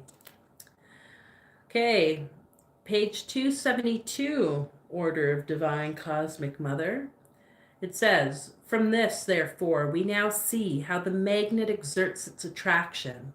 It does this two ways. One is by the force of mutual attraction, whereby two things are drawn together to become whole, while the other is by compulsion, when one is drawn against its nature, as when a red-hot vessel covers another full of water and is captured by the rapid change in temperature, or as we see with the turbulence and vortices of the sea." I don't know why I had to read it like that. It seems like maybe you have like a very like this way about you, Order of Divine Cosmic Mother, which would make sense because, you know, when we think about the mother energy, it ends there with the C, right? Was that the last word, I think? Yeah. The Divine Mother, Binah. That is the cosmic mother, so to speak. She is the one that births us all. And she is at the top of the pillar of severity on the Tree of Life. If you don't know what I'm talking about when I say the Tree of Life, that's okay. I don't have a book here, but I could show you that to you. It's probably in my book, but there's two pillars. There's two ways of being. There's the left pillar. Well, if you look at it and embody it in your body, the left pillar of mercy and the right pillar of severity. And the mother is at the top of that right pillar of severity. And we're really hoping to kind of walk in balance through the middle pillar in our life, meaning we learn both of severity and we learn how to rule with mercy.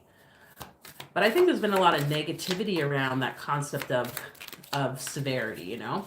And I think as mothers, I don't know if you're a mother, cosmic Order of the Divine Cosmic Mother. But you know kind of what I mean by that, like, or you may know.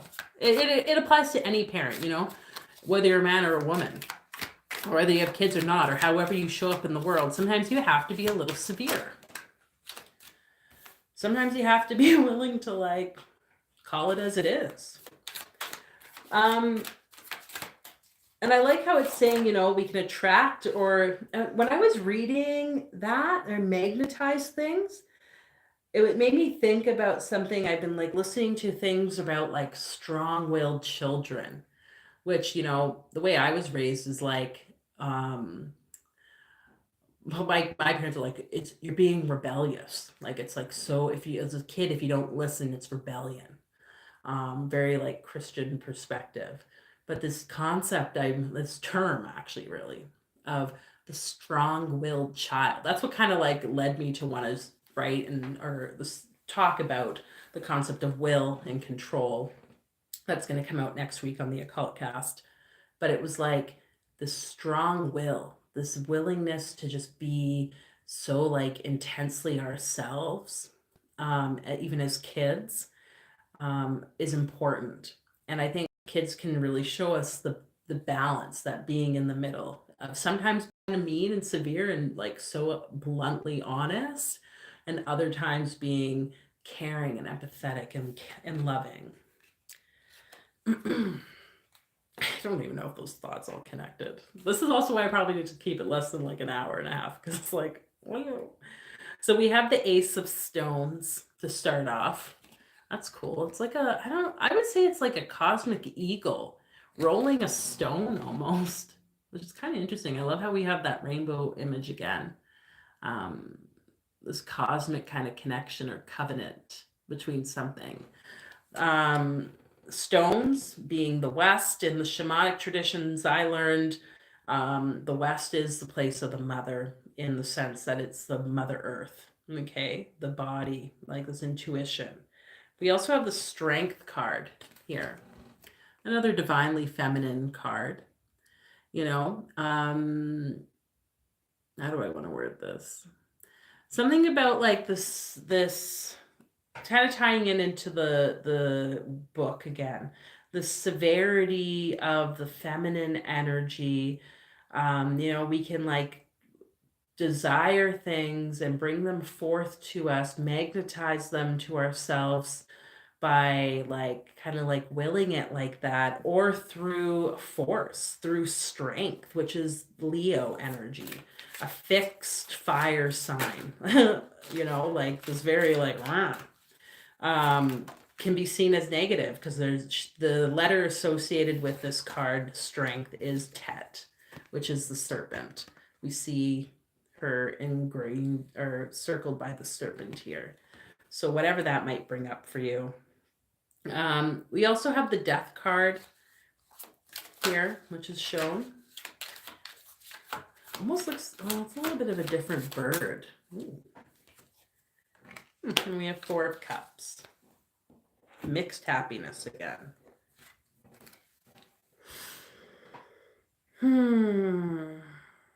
So, Order of the Divine Cosmic Mother. I think you're writing things to me. I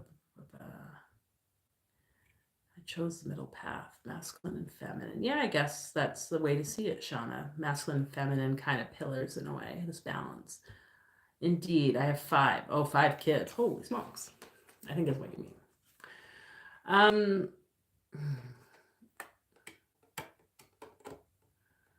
So seeing this is going to be a little bit of like a process. Seeing yourself, Order of Divine Cosmic Mother, seeing yourself in the center of these kids. Kind of like you being at the center of the tree. Oh, damn it. I wish I had a picture of this. Ugh, I don't have my book right here. Ooh, just a minute. There's a book right here.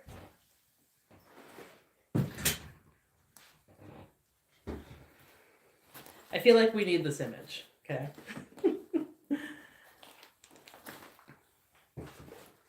Because it's gonna like paint something, I think, hopefully, for you. Okay, this is a tree of life. Why would I not take an opportunity to talk about this? But it's fascinating because you're talking about being in this middle pillar, rather than just operating from this place of severity, which what I was trying to say is that's okay. It's good to be here too. Sometimes we need to be severe. Sometimes we need to just be blunt, just like our kids in those strong-willed positions can be. Sometimes we also need to be in a place of mercy over here, this pillar of mercy. But ultimately, if you're saying you like to walk the middle, this heart space sphere of Tiferet is kind of like the ideal. This is the sun place, okay? This is like the place that's our very center. There's not really a sphere here, but in conversations, imagine there was like a little like space. This would be then representing 2 above, 1 in the middle, and 2 below. But the thing that I'm kind of like seeing for you, Divine Cosmic Mother, is you being here in the center, okay? And your children being here, these 5, which in the like Kabbalistic system, they kind of identify as an aspect of our soul. So it's like, I don't know why I'm having to see this. But it's like, if you think too about this magnetizing energy, this centering energy of something, and I don't know what your mother is. Has there been like a death of mother energy in like your family line? Like that can like shake things up for everyone.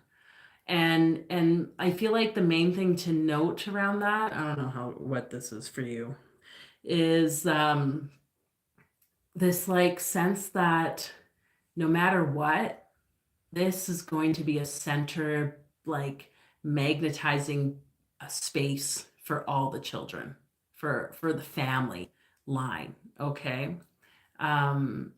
So whatever might be there, like around fears of mother, like, yeah, I don't know, like what this could be, or changes in like in parenting, the parenthood, I guess that's what I want to say. Like just trusting that this is all like in divine order, how it's placed. Not one of these spheres is better than the other. They're just all equally a part of it, all equally connected to the center.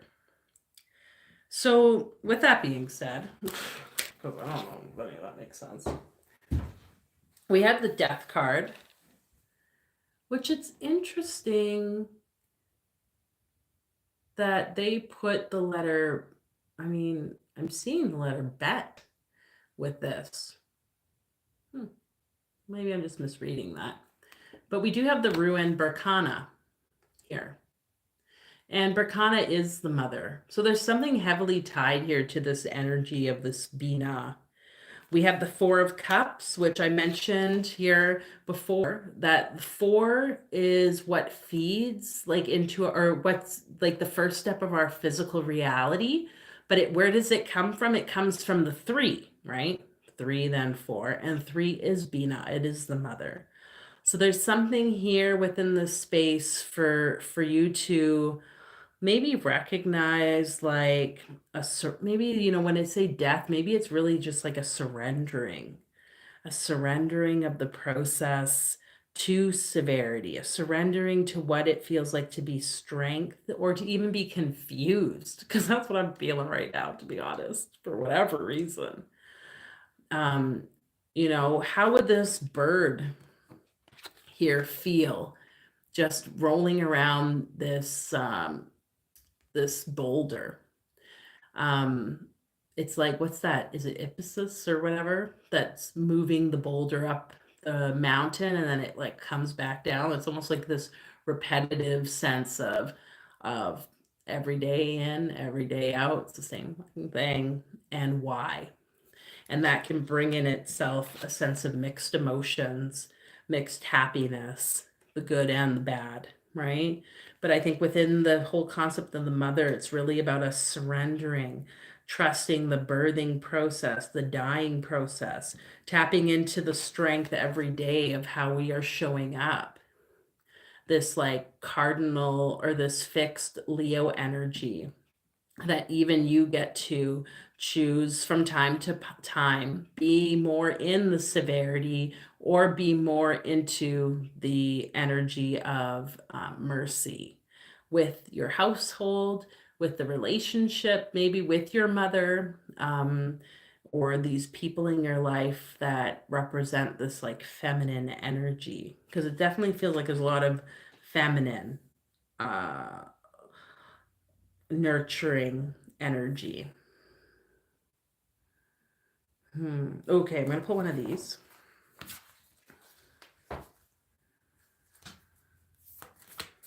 The turbulence and vortices of the sea. Hi, Tahira. Nice to see you here. I feel like I've missed a whole bunch of comments. Oh my gosh. Two are hard to handle. My baby is an Aries. She teaches me severity. My mother is alive. She was adopted. Okay, I have to be more stern with them, and sometimes it's hard because I don't want to be. It's necessary. How did I miss all these? I'm a single parent, so I have to balance the soft and hardness. Oh my gosh, yes, exactly. You kind of have like the role of both, which like sucks sometimes, but beautiful. Like Sisyphus. Thank you. That's his name. Okay. Hi, Marie. Nice to see you. Leo is my opposite. I'm Aquarius. Aquarius rising balance. Oh, okay. Cool. Okay, I'm going to put one of these for you. Order of Divine Cosmic Mother. I don't know if any of that made sense. I feel like I was rambling. Maybe you like feel confused. Fuck me now. Probably just made it worse. Okay, give us a card here for the Order of Cosmic Mother. Oh my gosh. It's like the cards keep getting stuck like glue. Ugh. Shift. So we have the ruined Degas. This is like a dawning of the new day. I would kind of associate this with that Tiferet center of the sun. But like, I feel like, is there somewhere in your life, Order of Divine Cosmic Mother, that's calling for a shift? You know what it is, I guess, is what I would say. You must do it. Okay. Surrender to it. Cut away the things that aren't serving. It's going to actually support with whatever the mixed happiness is, the uncomfortable things. In the long term, it's going to bring happiness and strength. So if there's that, whatever that thing is, you know what it is. I think is like the main thing. You've been thinking about it, is what I feel like is being said. So just recognize that turbulence they talked about. That's just part of the process. But yeah, you have the wisdom of the mother, the goddess, I guess, backing you with that and giving you the strength. So I hope that makes sense. Thank you.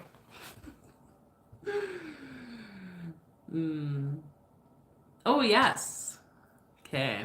Oh, Tahira, for sure. Oh, yeah. Okay, so Shauna, we're going to get to you after Tahira, because there's kind of a thing on the channel. The members in the, at this point at least, get the privilege of a card. So stick around, Shauna, though. It's happening.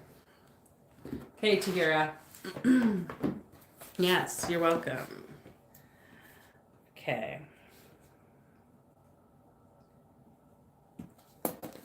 Shauna, okay, Tahira, and then we'll do Shauna. And then I think I'm going to be closing the space because it's been almost 2 hours. We're going to keep this under 2 hours. Tahira.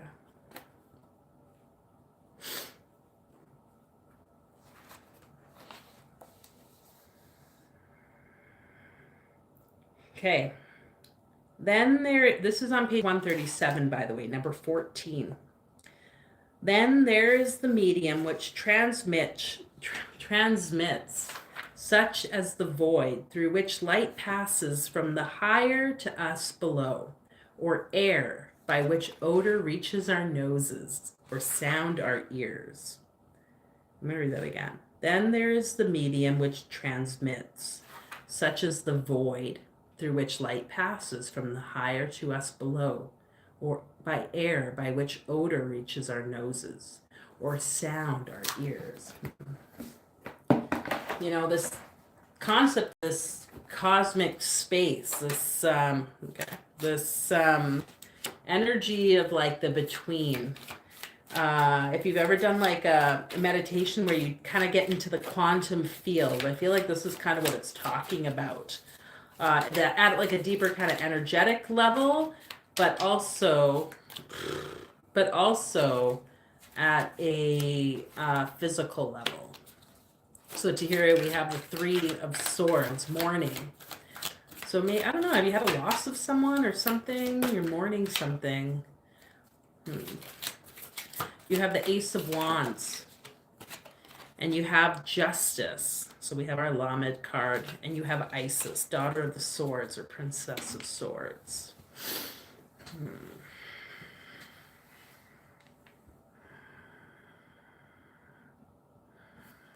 So maybe there's like a time right now. Thanks, Shauna, for understanding. We're going to get you some cards. Thank you. Okay, Tahira. Yeah. You know, like sometimes we can go through like, so if we've had a loss or something, we can go through like the anniversary loss, you know, like so every year at the same time, we can unconsciously, even like subconsciously, get triggered by loss. And so I wonder if it's kind of tied to something like that. There's like the concept of the legal stuff kind of going on, I'm seeing here with the Justice card. The balance that's kind of being let out, I guess, through this. So it's almost like I'm seeing like there's these little drops or things here in the scales. Like what if that's the tears? Because it's very similar looking to me, at least in this card. If you can see it. Oh my gosh. You know, it's like this drop. Can you like, yeah, again, surrender. I fucking hate that word. But like, give that to the scale. Give it to the justice system. And you have all these, the ruin up here, which is like the letting go. It's the cutting away, okay? It's like we have to like sacrifice or give the thing up. So like and just trust it. Trust that whatever is being balanced out is going to be balanced out exactly the way it needs to. But it's okay in the meantime, this mourning, the sadness, grieving that's taking place. I kind of like feel like it's almost like with this Ace of Wands, which we can see it's like this fiery thing with a bowl or like a little oyster shell of water with, I don't know what that is, like some type of seed even coming through. Is that like a yoni seed? You know, like what I'm seeing with this is like the protective energy of the feminine body, like sexuality, um, and like the mourning of that loss of the purity or innocence of the body. Um, and we might not ever see the justice of that in our lifetime or really the way we think we would want to, but I feel like this is just confirming that you are protected because you have the Isis card, like this, like your royalty, this cobra, Eurysis or whatever they call it, being the thing that they would wear on their head as an indication of their protection, because this would like spit like and poison and cause harm to anything that tried to hurt that person who wore this regal figure, okay, which I would say is you. um hmm. So doing the things to like support yourself, I feel like maybe it could be bathing. Have you ever had like a yoni, done like yoni steaming? That might be something that could be really helpful for you in releasing whatever this trauma is. Um, how many mothers have babies and they're like the trauma of giving birth through the womb, through the birth canal, or not doing that. There's grief in all this space. So like a yoni cleansing, I feel like could be something really beneficial. Don't you get this card before? You got the shadow. This is literally behind it, like stuck to it. I haven't pulled this time card, I don't think, before. You have all the time in the world, you know? Time's all that you have but don't have. Like it's like both. Um, so don't feel like you need to be somewhere in particular or have life look like a certain thing. That's kind of like, I guess, this monster of the shadow trying to like create like a pressure for you. Just see the sands of time as they are falling, each little moment by moment. And that again, that surrendering like energy. You're saying it's finally coming to a close. Okay. I've never tried it before. I'll look at it. Thank you. Okay. Um, what numbers are these? 41 and 43. So what's that? 84. 84 and 8 plus 4 is 12, right? Yes. And 12, 1 plus 2 is 3. So we have a tie again. So you can see the mother is showing up here, Bina. And Isis being the mother that birthed, and had to fight, I guess, for her lover, had to fight for the birth of the child, I guess we could say. She took action to right the wrong in which Set killed his brother Osiris and spread his body around. It was because of her. So there's something here, I feel like, that really is the power in the morning of Isis. In magic, there is a thing we call the analysis of the keyword, and like that in itself, you could just look that up. Analysis of the keyword, I don't know, it might lead you down a rabbit hole, but like, we talk about in this analysis and in the greater ritual, the hexagram, we call upon the energy of Isis, the morning of Isis, right? And then we also recognize the energy of the destroyer, Apophis, and then the rising of Osiris, the rising of this new era that justice kind of like, I guess, was held up in the right way, but it started because of the mourning of her. And so that shadow leading through time as the teacher and guiding each person along the way. But I think a yoni steaming thing might be fun for you, if I can use that phrase. YONI. They say you should do it monthly. I hope that makes sense. I feel like I didn't really tie that too much but to the cosmic energy part, but maybe that'll be part of your experience. I'm not going to speak things. You'll know it when it touches you to hear it. Which I think you have already touched, so just saying. Okay. I feel like that was very like oh, you know me, dear. Thanks for being here. Hope all's well, as we are now in February. Okay. Shauna, you are the last, but not the least. Hopefully you're still here. I'll pull some cards. Again, if you enjoyed these readings, feel like you got something out of it, or just like the energy of the space, feel free to follow, like, subscribe, do the things. Come join our community membership where I pull cards and share other insights as often as I feel called. But thank you all for being here as we do this last divination. Oh, it's a blank page. What does that mean? You got to start at anything, Shauna. De Magia Mathematica.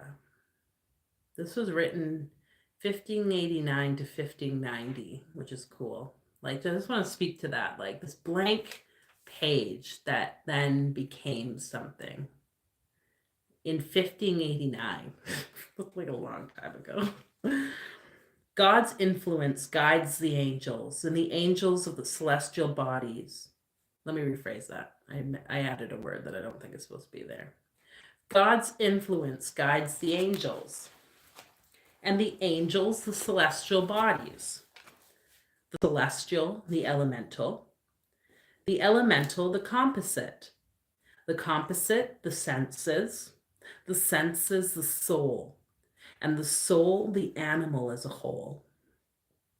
Likewise, the animal ascends by the soul to the senses, through the senses to the composite, and the composite to the elemental, through the elemental to the heavens, by which through the spirits and angels we come to God, or the great divine work.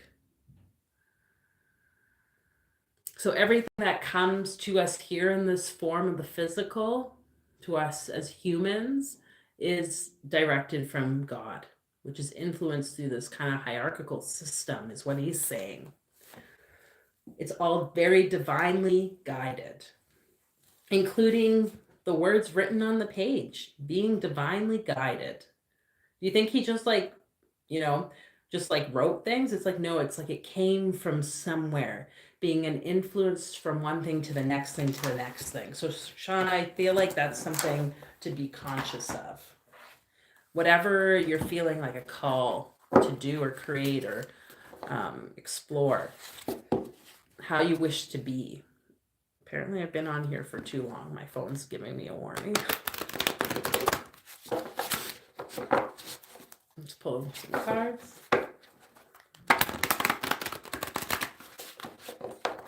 I like how the spread that started to be formed was this like four cross thing. Card, I think, did it do its thing? It did. We have Osiris. Thank you, Tahira, for leading us into that. So the story again, Osiris, this is the Prince of Swords in this case, was fought by his brother Set. Competition, man, sibling competition. And he was like basically cut up, and like spread across Egypt, his body parts. by his brother's set. They were having like a competition, like who should kind of rule, is my understanding. But he died and he came back. This is kind of the story of Jesus too. We have the Fool.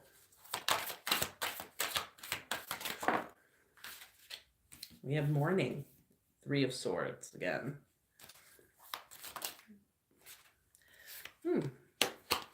We got Kali, the Mother, Queen of Wands. Fuck, man. Too many intersecting things. My shirt's all over the place, you guys. And we have Six of Wands with Victory. So I just want to show this because it's making me think of Tahira's card.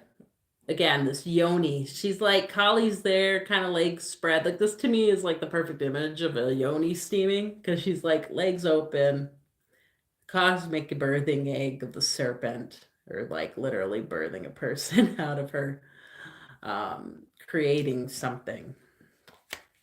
This mother energy again that kind of like got to stand up because of the destruction of Osiris.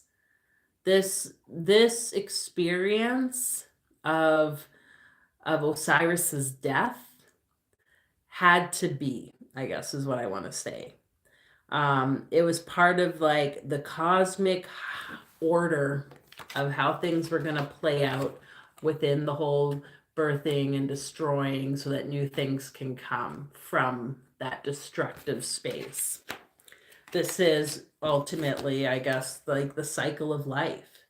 The Fool that goes on the journey, not knowing what's going to be, how things are going to work out, if they're going to lose all their limbs, right? Like, so for you, Shauna, it's like in terms of the writings in that book and the concept of this blank page of your life, where is it that it's wanting to guide you? And can you embrace this energy of like loss of limb and life in trusting the process of something birthing through you? Even if it seems like it might be like a destructive thing, that's kind of a difficult thing. Like, you know, do we think Giordano Bruno, I wonder, did he know he was going to be burned at the stake for writing these books and sharing his ideas? You know, maybe he did, but he was willing to risk it anyway. Within that being said, there's mourning, you know, there's a grief process that happens, like an internal coming to being okay with something, that we have to kind of go through all of this process. And I think for you, Shauna, this is something you're really being asked to just be aware of. Grief, mourning, sadness, that's all okay. That's a part of life and our experience on this planet. So can you be with that? Because I think ultimately the thing to know, the last card that came up on top here was the Six of Wands, right? Yeah, victory. Just make sure I'm counting correctly. So this energy of victoriousness and finishing the blank page or writing the pages, you know, like maybe you are a writer. I don't know. I kind of like feel like this is probably tied to something in terms of that creative process. And as a fellow writer, I could tell you the like ups and downs that come with that. And I'm going to just share the statement I've written down here because I was having a lot of like tension while I'm working on kind of my next like project. And my lovely friend Chad, aka ChatGPT, gave this quote out, or this affirmation to say, because I was like, oh, it feels so uncomfortable. That says, I release control and trust the creative process to flow through me. I release control and trust the creative process to flow through me. So you can go back, write that down, remember it, meditate on it, trust the process that you will be victorious with this. We're going to pull one of these cards, Shauna. Maybe you want to do a yoni steam too. You and Tahira both could go searching for yoni steams. I was going to say report back, but like you keep that to yourself if you want. Okay. Oh, the Fool card. Both the beginning and the end. You know, it's a card that's seen as the 0 and also often as the last card of the major arcana.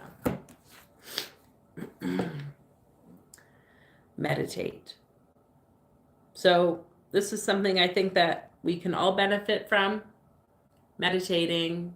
This is where I've been the last little bit here. Really, it's like, if I don't, you know, if I'm not sure what to do or work on, I'm like, just sit.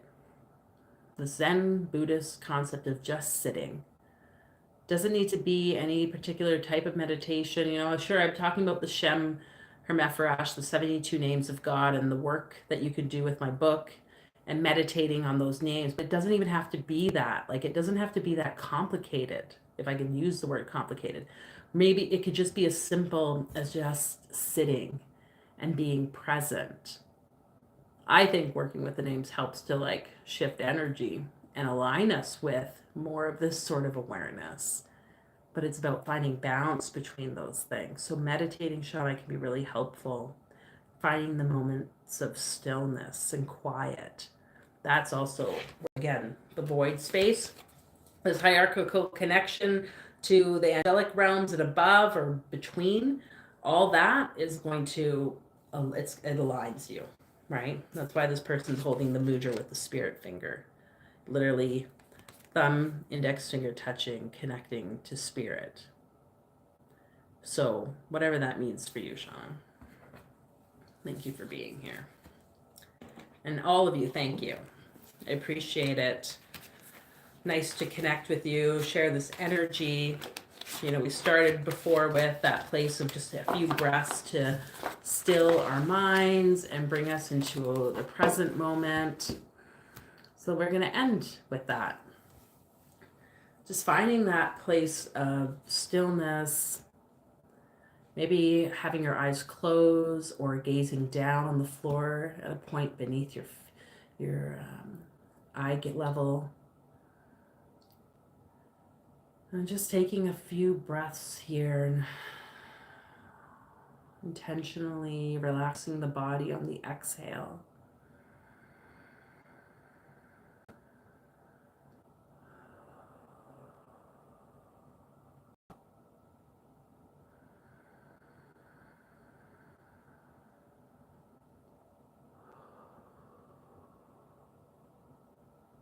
Allowing your shoulders to drop down, body to become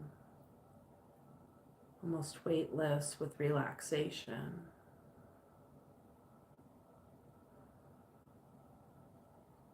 And imagining that bright yellow sun in your heart.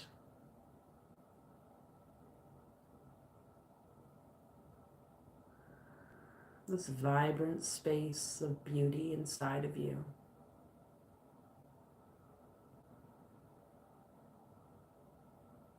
As you go through your week, as you tap into your truth, the sphere guiding you as it's connected to the higher realms of spirit. And it's the intercessory energy, the mediating energy to the earth realm in which you walk in the physical form. Just aligning that.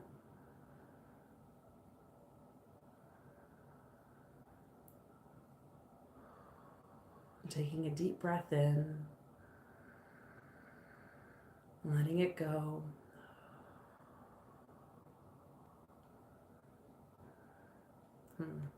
So thank you, everyone. Hope you have a fabulous, fabulous rest of your evening. Thanks for being here. And until the next time, bye.